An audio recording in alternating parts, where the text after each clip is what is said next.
Baik, selamat sore Prof. Wisuno, apa kabar? Baik-baik, selamat sore Pak Yuwantono. Ya, Assalamualaikum warahmatullahi wabarakatuh. Waalaikumsalam. Sehat-sehat ya, masih? Oh, sehat lah. Sehat terus ya, Sehat terus ya. Orang kegiatan. Saya lihat di Jepang sekarang angka-angka masih cukup tinggi ya. Ya, baru mulai turun gitu. Udah mulai turun sana sekarang. Ya, karena apa itu Delta ya. Delta itu memang awalnya dari India. Terus Indonesia dulu. Terus lama-lama ke Jepang gitu. Jadi Indonesia juga sekali naik tapi turun gitu. Jepang juga sama. Ya, sekali naik tapi sekarang mulai turun, tapi masih baru mulai turun gitu dari sekarang baru mau Indonesia lebih cepat turun gitu. Kemarin kan di Tokyo kan tinggi sekali karena tinggi sekali, 5.000 orang kena corona sehari. Karena Olimpik juga kali ya. Ya, waktu Olimpik itu parah gitu.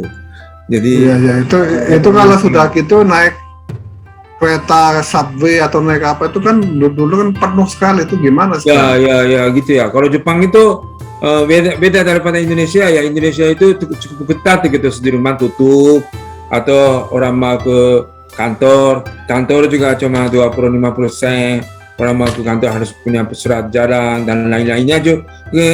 Kontrol kayak gitu sih hampir tidak ada di Jepang. Jepang itu imbauan dari pemerintah agar di rumah saja gitu. Oh, tidak kayak di sini ketat gitu enggak? Ya, enggak ketat gitu. Jadi imbauan tetap di rumah saja, imbauan kerja di rumah. Jadi itu oleh karena cuma imbauan, jadi masyarakat itu atau kantor juga ya, tergantung kantor atau tergantung pribadi. Akhirnya selama pandemi yang parah juga kereta penuh gitu pagi-pagi ya, JR Tokyo yang mutar-mutar gitu, yang monoter lain itu tetap penuh gitu, kasihan gitu ya. Jadi orang mau kerja di rumah tapi kantor tidak izinkan gitu. Ya, kalau pagi itu kan ya udah orang masuk juga susah, apalagi tengah malam mau gitu. Tutup itu kan penuh. Itu tetap penuh seperti itu. Makanya sewaktu sampai loncat sampai 5.000 orang per hari ya yang kena pandeminya. Jadi di sana tidak ada social distancing, nggak ada? Ada itu tentu ada social distancing, dan Jepang itu lebih menekankan ruang terbuka gitu, jangan ruangan tertutup begitu karena pandemi itu menyebar melalui udara ya. Jadi ruangan harus terbuka, social distancing 2 meter itu memang ada, pakai masker. Orang Jepang dari zaman dulu suka pakai masker, terbiasa pakai masker, jadi pakai masker sih orang Jepang taat gitu. Oh, cuman tidak seketat kayak di Indonesia. Ya, jadi kalau Indonesia itu kebijakan pemerintah ya, nggak boleh itu, nggak boleh sini gitu. Kalau tutup jalan, malam nggak boleh keluar. Kalau Jepang itu nggak boleh itu hampir nggak ada imbauan oleh pemerintah itu. Tapi kalau imbauan pemerintah lumayan ditaati oleh masyarakat ya, seperti pakai masker itu orang pakai masker gitu. Cuma pemerintah imbauan kerja di rumah, tapi tetap banyak perusahaannya inginkan karyawan masuk kantor gitu. Jadi makanya kereta pagi Tokyo ya penuh gitu. Jadi orang nggak mau, sebenarnya banyak yang mau kerja di rumah tapi nggak bisa, kasihan gitu ya. Kenapa dia nggak mau kerja di rumah aja? Ya kerja di rumah enak dong gitu. Nah, maksudnya kenapa kok masih masuk kantor kan? Karena kantor suruh karyawan kerja di kantor gitu. Ya. Jadi cuma sebagai yang kecil aja kerja di rumah, atau waktu waktu imbauannya cukup ketat bulan Mei Juni tahun lalu itu cukup ketat begitu. Jadi waktu itu sih memang banyak yang kerja di rumah, tapi habis itu ya nggak terlalu banyak ya. Kemarin juga banyak yang kerja di kantor, tapi sebagian cuma dalam sehari, seminggu 2 hari kerja di rumah, 3 hari kerja di kantor, gitu juga ada ya, gitu. Karena kalau di sini ya waktu ketat dulu kan masuk restoran saja dibatasi 25%. Ya. Sekarang sudah dibuka sampai 50%. Nah, Di Jepang ya, ada ya. gitu nggak? Nah, seperti itu sih ada ya. Jadi restoran nggak boleh datang atau jumlah dibatasi gitu-gitu ada, memang itu sih ada gitu. Jadi Tapi himbauan ya, bukan wajib ya. Ya itu selalu imbauan gitu ya, take home, makanan juga take home gitu, memang dianjurkan gitu. Ya, tapi kalau melarang itu dasar hukumnya di mana gitu-gitu ya, itu nggak banyak dasar hukumnya yang melarang gitu. Jadi selalu imbauan oleh pemerintah gitu. Jadi pemerintah imbauan. Jadi pemerintah menyatakan kondisi darurat gitu. Jadi masyarakat darurat jadi taat gitu. Tapi karena terlalu sering daruratnya udah 6 kali ya. 6 kali deklarasi daruratnya, jadi mama saya udah capek ya. Udah capek. Apalagi ya, jadi nggak ikut imbauannya gitu. Sudah nggak darurat lagi ya? Kumpul aja. Apalagi kemarin Olimpiade Tokyo. Kalau Olimpiade Tokyo suasana meriah ya, dapat medali emas apa gitu. Jadi nggak orang dia nonton, dapat emas, ya minum bir gitu ya, jadi minum bir sama teman gitu. Memang konsekuensinya gitu ya. Gitu ya. Oh gitu ya. Jadi itu juga mendorong banyak yang kena corona gitu. Baik, Prof, kita hari ini kita ngobrol-ngobrol soal ini ya, soal usaha kecil, UKM. Bagus. Ya, selama pandemi ini seperti apa sih sebenarnya kita lihat di Jepang dan di Indonesia. Kalau di Indonesia, jumlah usaha mikro, usaha kecil itu kan sekitar 94% ya dari seluruh usaha yang ada. Kalau ditambah dengan usaha menengah itu sekitar 97%. Itu penyerapan tenaga kerja ya. Jadi sebagian besar tenaga kerja di Indonesia itu diserap oleh usaha kecil, usaha mikro. Gitu. Jumlahnya mereka sekarang itu sekitar 64 juta. Memang hampir 99% dari seluruh establishment gitu ya, seluruh pelaku usaha itu ada di usaha mikro, usaha kecil. Kalau di Jepang seperti apa ya? Kalau Jepang juga kalau jumlah usaha sih pasti kebanyakan usaha kecil, usaha mikro, kecil, menengah ya itu. Tapi dari segi jumlah pekerja ya itu juga cukup besar gitu, kontribusi dari usaha kecil mikro ya. Kalau perusahaannya seperti Toyota, Sony, Canon itu tentu peranan besar, tapi mereka juga memang nggak mungkin semua yang kerja Toyota ya. Jadi masyarakat sih pekerja sih memang banyaknya kerja di industri kecil, menengah gitu ya, atau mikro juga banyak gitu. Jadi itu mungkin saja 30-40% gitu ya, atau dari segi pekerja 50% sih mungkin usaha kecil mikro menengah ya. Nah dari segi ini nilai tambah contohnya 40%, 30% juga dari memang ini usaha kecil mikro ya. Dan memang Jepang itu seperti Toyota juga ya, perusahaan Toyota satu, tapi bawaannya banyak sekali ya, subcontracting lapis pertama, subcontracting lapis kedua, subcontracting lapis ketiga, subcontracting lapis keempat. Jadi industri mobil yang kerja di industri mobil itu bisa sampai 4 juta 5 juta orang di Jepang gitu ya. Tapi yang kerja di Toyota, Nissan itu yang perusahaan besar itu paling 20% gitu ya, yang andainya usaha kecil gitu.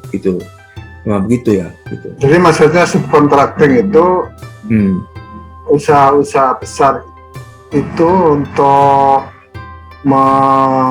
produksi produknya, itu sebagian dari komponennya disuplai oleh usaha kecil, usaha menengah begitu. Ya, gitu-gitu ya. Apa sistem Toyota ya, sistem lean production Toyota itu memang sangat terkenal ya, karena tinggi efisiensinya. Ini assembly-nya perusahaan Toyota, tapi suku cadang itu produksi oleh industri kecil sekitarnya Toyota gitu ya. Nih. Itu sampai berapa persen itu? Oh, itu memang komponen-komponen itu hampir semua produksi oleh industri kecil menengah ya. Antara komponen juga seperti ada Nihon Denso itu sudah tergolong besar, tapi banyak juga yang kecil-kecil gitu. Dan Nihon Denso pun punya banyak industri kecil menengah. Jadi ada lapisan pertama, kedua, ketiga, keempat. Jadi banyak sekali industri kecil gitu ya. Misalnya gini, misalnya menengah gitu ya. Ya misalnya Toyota dia partnya itu, komponennya itu diproduksi katakan oleh Nippon Denso, ya kan? Kemudian Nippon Denso itu juga partnya diproduksi lagi oleh usaha kecil lagi di bawahnya gitu. Ya gitu ya, gitu. Itu yang disebut dengan subcontracting lapis 1, lapis 2, lapis 3 tadi. Ya gitu, itu sangat banyak gitu. Nah, tapi subcontractingnya dulu semua garis Toyota gitu ya. Tapi sekarang karena makin ketat saingannya, jadi perusahaan yang produksi spare parts yang tertentu dia udah kuat. Dan new pride-nya bukan Toyota saja, new pride-nya Nissan juga, new pride-nya Honda juga ya. Jadi sebagai industri kecil, batu menengah udah kuat, punya teknologi gitu-gitu ya. Jadi industri kecil pun banyak yang punya teknologi tinggi ya kalau Jepang untuk sekarang gitu ya. Jadi yang gede itu hanya mengassembly saja? Ya, yang Toyota assembly saja gitu. Assembly ya, desain, bikin model baru, dan terus menentukan sekarang EV bagaimana, apakah EV total atau EV separuh atau bagaimana, itu decision making dari Toyota ya. Kalau kecil-kecil sih ikut lagi. Jadi Toyota itu mengassembling saja, sementara semua komponennya diproduksi oleh usaha kecil di bawahnya gitu ya? Ya, usaha kecil menengah gitu ya. Banyak yang menengah ya sekarang. Menengah.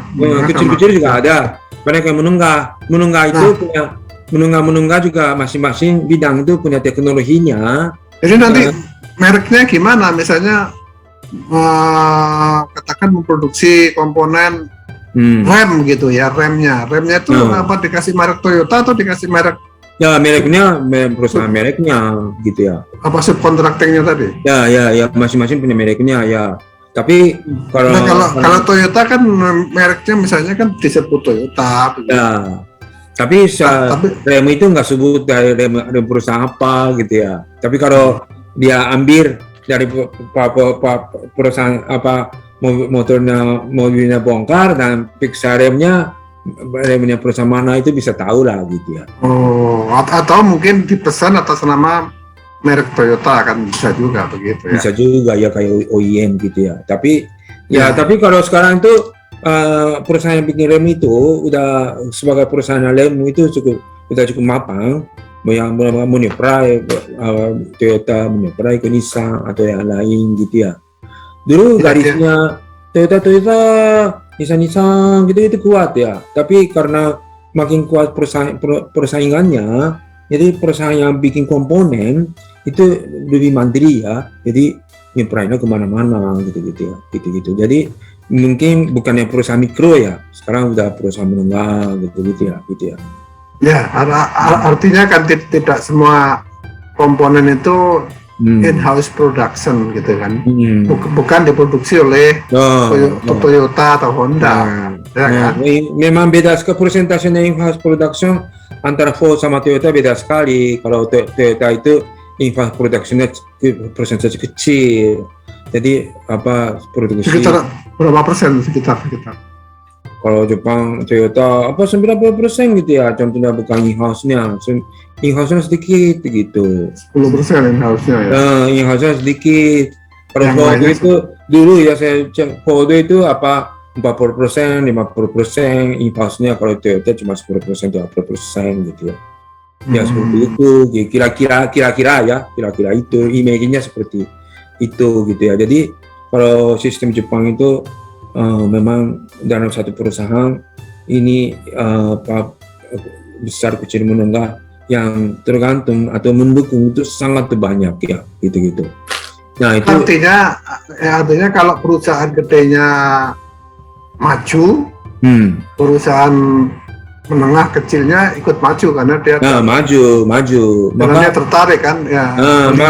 Karena itu ekonomi Jepang agak stagnasi, tapi Toyota itu ada di daerah Nagoya gitu ya.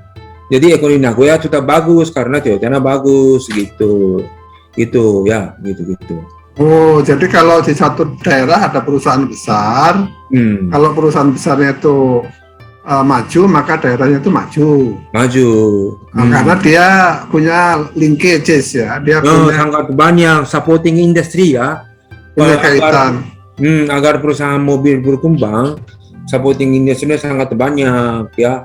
Jadi itu kalau Toyota itu memang ada di Kabupaten Aichi yang dekat dari Aichi ya, di Nagoya kan itu. Dari Nagoya, ya maka ekonomi Aichi, ekonomi Nagoya berkembang karena Toyota berkembang gitu ya.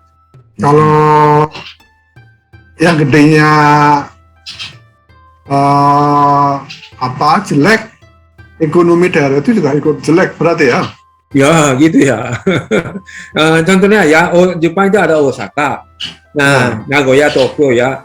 Osaka juga ada perusahaan besar seperti Panasonic, Sanyo gitu ya. Itu banyaknya Osaka. Nah, tapi kalau Toyota, Toyota di Nagoya, Panasonic, Sanyo itu nggak terlalu berkembang gitu ya banding sama Toyota. Maka ekonomi Osaka itu agak merosot. Memang berkembang gitu ya, tapi nggak terlalu aktif gitu ya. Kalau banding sama Osaka, Nagoya lebih berkembang sekarang selama ini karena Toyota-nya berkembang gitu ya. Iya. Saya pernah ke Aichi Ken ya, Nagoya itu memang penduduk sana sangat fanatik ya. Dia mobilnya mesti Toyota. Tidak mau dia beli mobil yang lain. Karena memang ada bisnisnya. Iya. Kadang jual ke Toyota, nanti pabrik itu bawa suku cadangnya pakai Mitsubishi ditolak. Nggak bisa masuknya pabrik Toyota gitu. Iya. Jadi memang ada seperti itu ya. Iya. Nah sekarang kondisinya gimana selama pandemi ini? Selama pandemi sih memang ada ukurannya ya gitu. Jadi itu jumlah mobil yang juga nggak terlalu memang omsetnya agak turun gitu ya. Tapi kalau skala sampai Toyota itu perusahaan internasional gitu, jadi nggak terlalu terpukul gitu ya. Tapi kalau memang industri kecil menengah Jepang, seluruh Jepang itu sangat banyak dan tentu banyak yang terpukul karena corona ya, itu ekonomi itu mungkin usaha kecil yang tidak subcontracting ya. Ya subcontracting juga banyak, subcontracting juga terpukul loh gitu. Memang ya omsetnya Toyota juga turun gitu, kalau itu ininya juga turun gitu ya. Terus gitu. Kalau selama ini ada juga gejalanya, kalau kemarin sebulan 2 bulan itu negara Asia Tenggara yang banyak kena corona ya. Jadi ini perusahaan mobil Jepang itu memang sudah ada supply chain-nya. Dulu supply chain-nya dalam domestik Jepang, tapi sekarang supply chain-nya bukan Jepang saja, seluruh dunia ya. Tapi karena seluruh dunia, tapi walaupun seluruh dunia, peran Asia Tenggara itu cukup penting gitu. Jadi Asia Tenggara yang nyuplai suku cadang ke Toyota yang ada di Nagoya gitu, assembly-nya Nagoya gitu. Oh, tapi, jadi dia diproduksi katakan di Cina, dibawa ke Jepang begitu. Ya produksi contoh assembly-nya di Jepang, tapi suku cadang dari Asia Tenggara itu juga ada ya. Memang assembly-nya Cina suku Cadang dari Jepang ada, dari Cina juga ada. Jadi supply chain-nya banyak ya. Nah, supply chain itu banyak terganggu oleh corona gitu ya. Gitu. Nah, jadi dari Muantai berarti nyuplai barang ke Jepang. Tapi karena corona Muantai sendiri kena corona gitu ya. Jadi orang pindah orang juga banyak dibatasi, pindah barang juga banyak dibatasi ya. Jadi supply-nya tersendat. Jadi produksi di sana tersendat. Industri kecil menengah di Jepang juga ya, kena dampaknya gitu ya. Ya, apalagi sekarang kontainer kan langka ya. Mahal sekali. Kontainer susah sekali. Di Indonesia ini mau ekspor juga terganggu oleh memang di mana-mana yang mahal. Supply chain-nya di mana-mana kena ya coronanya ya. Jadi ini kalau itu banyak yang kena dampak negatif gara-gara corona gitu. Itu sekarang dukungannya apa di pemerintah Jepang untuk pemerintah Jepang itu banyak sekali dukungannya kepada usaha kecil menengah itu bagaimanapun juga tulang punggung ekonomi Jepang gitu ya. Kalau mereka bangkrut jadi bagaimana? Jadi itu tentu banyak ya. Jadi terus pemerintah juga ya imbauannya agar tahan di rumah saja atau gitu konsekuensinya ekonomi jadi lesu. Nah, ekonomi imbauannya atau menyatakan kondisi darurat gitu. Jadi kalau darurat jangan kemana-mana di rumah saja gitu, itu kebijakannya. Kalau begitu ini omset juga turun, kegiatan juga turun. Jadi pemerintah nyuplai dukungannya ya, mendukung usaha kecil menengah itu banyak gitu cara. Apa aja bentuknya apa itu ya? Ya banyak sekali ya. Yang paling jelas itu sediain dana kontan gitu, yang usaha perorangan 500.000 atau usaha badan hukum 1 juta yen gitu ya. Ya, tapi itu sih nggak cukup ya. Jadi banyak lebihnya rata-rata itu pinjaman gitu atau subsidi gitu ya. Subsidinya banyak atau seperti restoran juga ya. Restoran buka sampai jam 8 saja, atau restoran tidak boleh sediain alkohol karena kalau ada alkohol orang banyak ngobrol ya. Kalau banyak ngobrol, selama ngobrol corona menular itu pikirannya, maka restoran-restoran itu dilarang sediain alkohol gitu, contohnya gitu. Oh, dilarang? Dilarang. Nah, memang ada sebagian itu, kalau memang ada sebagiannya dilarang gitu ya. Jadi maka kalau ininya ya, kalau imbauan saja masih imbauan, tapi kalau melarang ini konsekuensinya pemerintah harus bayar ganti ruginya gitu ya, gitu. Jadi kalau melarang pemerintah harus kasih ganti rugi. Jadi tapi ganti ruginya bagaimana gitu ya. Jadi itu susah ya. Jadi kalau restoran-restoran itu contohnya kasih duitnya 200.000 yen per bulan gitu, secara kontinu gitu. Berapa dikasihnya? Tadi kan dikasih 500.000 yen itu sekali aja. Oh, sekali, kira-kira itu 500.000 perorangan 500.000 atau badan usaha 1 juta yen itu cuma sekali saja. Atau perorangan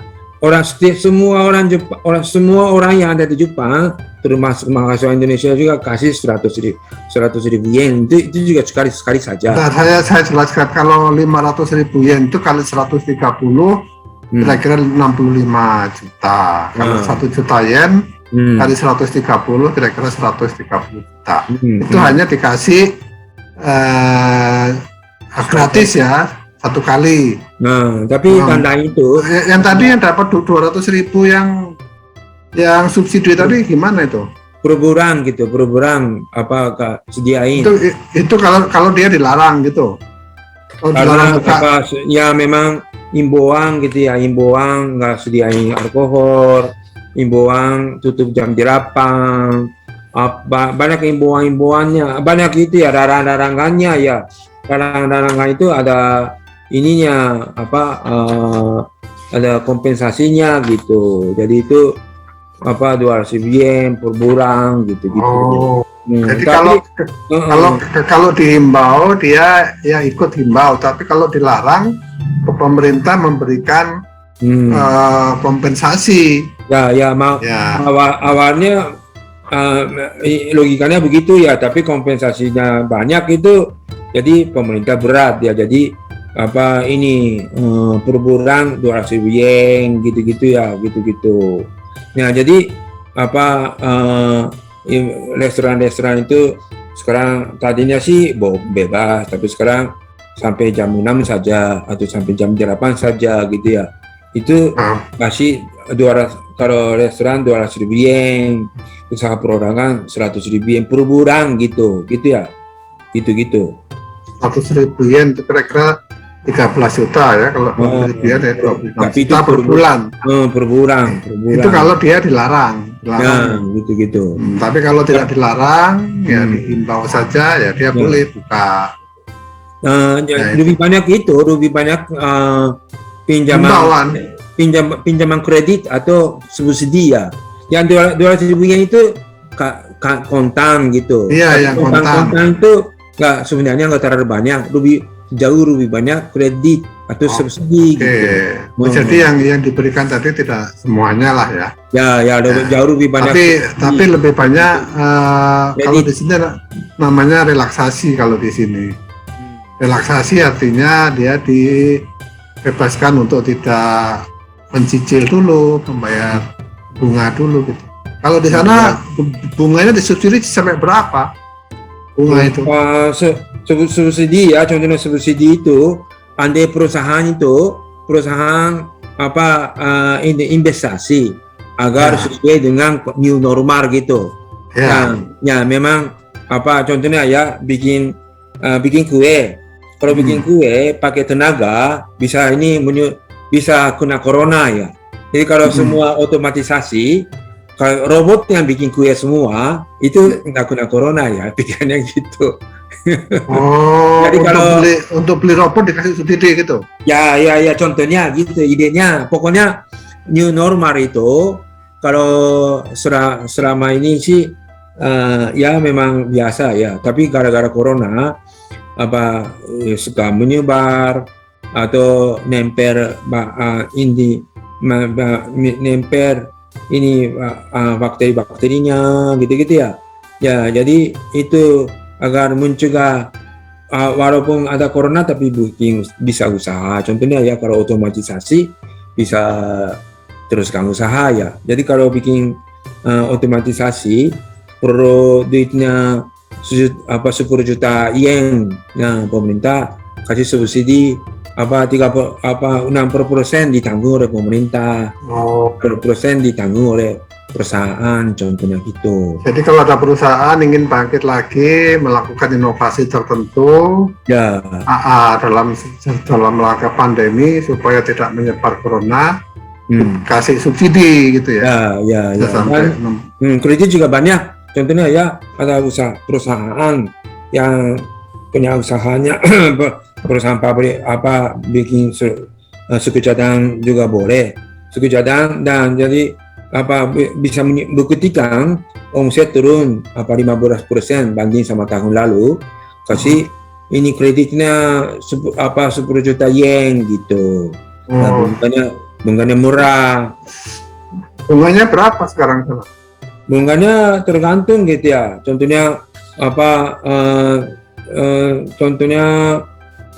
tahun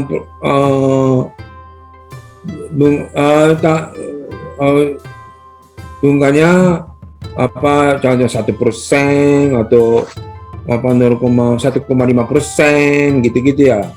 Tahun ya? 2% murah dong. Setahun itu? Setahun 2%, tapi jangka waktu 20 tahun. Gitu. 20 tahun dengan bunga 2%. 2%, 1,5%. Atau 1%.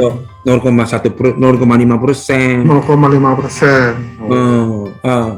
Atau ya bukannya ya bisa aja 1% atau 2%, tapi jangka waktu 20 tahun gitu. Contohnya ya ini kreditnya banyak sekali. Jadi dengan caranya kredit ini bantu.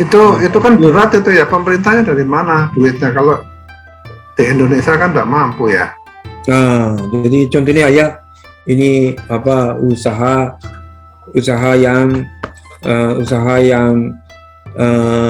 ini kena dampak corona ya, jadi itu buktikan omset turun 5% selama 6 bulan banding sama tahun lalu. Dia kasih duitnya 10 juta yen, bunga cuma 1,2% gitu. 1,2%, kreditnya 10 juta. 10 juta itu kira-kira 1,2 ya, 1,3 M ya. Gitu ya, gitu. Nah, kayak gini sih banyak. Jadi kalau kasih kontang itu dalam volumenya bantuan pemerintah atau program pemerintah, bagian uang kontang itu masih sebagian kecil saja sebenarnya. Jauh lebih banyak itu pinjaman kredit kepada usaha kecil dan sebagian subsidi ya, seperti tadi kalau investasi sesuai dengan new normal itu kasih subsidi gitu. 60% tadi. So, contohnya ya ada toko atau hotel ya. Nah, jadi itu ada ini ya panel yang anti bakteri gitu ya, gitu. Atau lantainya juga atau apa gitu, atau untuk tempat untuk check-in, mesin untuk check-in. Ya kalau kalau di hotel kan check-innya itu yang otomatis check-in itu kan sudah tidak lagi ketemu kan, udah contactless. Ya. Itu mungkin bagian. Pokoknya kalau ada inovasi baru yang new normal, yang sesuai dengan protokol kesehatan. Punca juga meternya antibakteri contohnya gitu.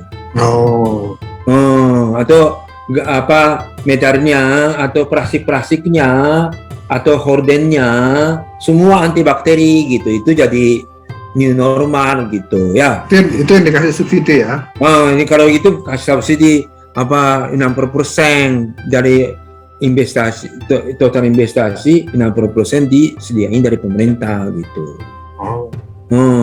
Tapi selain daripada itu, gara-gara pandemi, perusahaan itu sudah ada kreditnya. Nah, gara-gara pandemi juga harus bayar cicilannya ya pasti ya. Iya, yang kemarin. Karena pandemi tidak bisa bayar cicilan. Untuk bayar cicilannya ada pinjaman lagi, itu bunganya murah 1%, 1,5%, gitu. Seperti itu banyak. Itu banyak ya? Banyak sekali. Jadi tapi bagaimanapun juga utangnya tambah banyak. Itu memang gitu, bukannya kasih duit, walaupun bunganya kecil tapi utang tetap banyak. Iya, tapi kalau gitu kan masih ada uang, daripada kita tidak bisa utang, akhirnya mati usahanya kan gitu. Ya gitu. Kalau masih 20 tahun kan bunga 1,2% ya tentu akan bisa nyicil lah nanti pada ya gitu. Kan panjang. Itu banyak bayar sewa kamar atau bayar SPP gitu juga, macam-macam program seperti itu. Kontrak juga sewa. Ya itu juga ada. Tapi selalu rata-rata bukannya kasih duit kontang, melainkan kredit gitu. Itu. Dan itu sangat banyak. Dan oleh karena itu budget pemerintah untuk corona itu besar gitu ya. Jadi kalau budget pemerintah ngurusin corona itu Jepang itu 20% daripada GDP. 78 triliun ya. 78 triliun. Ya betul, karena saya hitung sekitar 10.000 triliun. Kalau jadi itu Jepang itu GDP semuanya kira-kira 500 triliun yen gitu ya. Jadi itu besar juga. Nanti duitnya dari mana? Itu memang banyak pemerintah keluarin obligasi. Keluarin obligasi, bank sentral yang beli obligasi. Jadi pemerintah punya duitnya. Nah, dan bank sentral punya banyak obligasi.